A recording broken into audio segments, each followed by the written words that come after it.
Like a lemming, I followed the other condemned passengers through the door of our gate, down a flight of stairs, through a long corridor, and outside. A blast of Arctic air hit me full in the face, and I stalled. You have got to be kidding. Surely we aren't going to be traveling during a snowstorm. However, the lemmings in front continued out onto the tarmac toward a small plane that looked like something out of a 1950s Doris Day movie.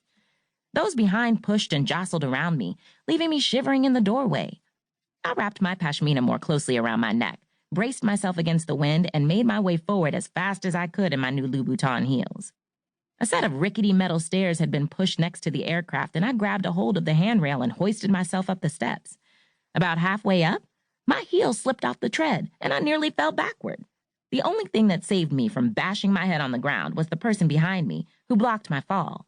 Whoa, are you okay? Am I okay? If I were okay, I wouldn't be dangling 10 feet in the air, hanging onto a steel pole for dear life in sub-zero temperatures in the middle of a blizzard. I prepared to deliver a sharp retort, but was halted when I saw the black shirt and white collar of a priest.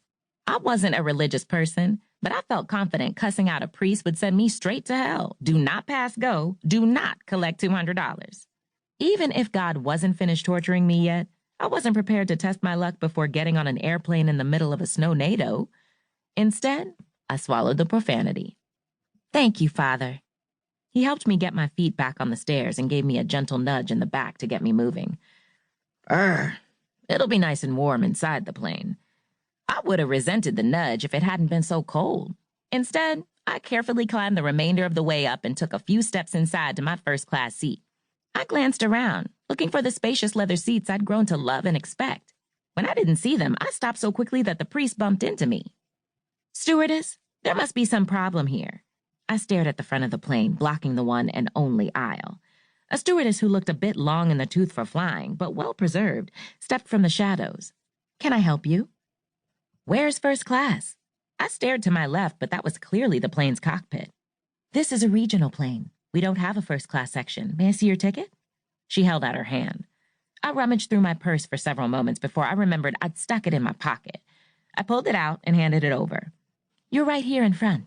She pointed to a seat in the first row. I wanted to protest, but she'd obviously been trained by the military to brook no opposition. Considering my dad was an admiral in the Navy, I recognized authority when I saw it. She took one step and maneuvered her body in a way that forced me to step toward the seat. Then she took my bag on the pretense of finding a place for it in an overhead bin. Before I knew what was happening, I was strapped in.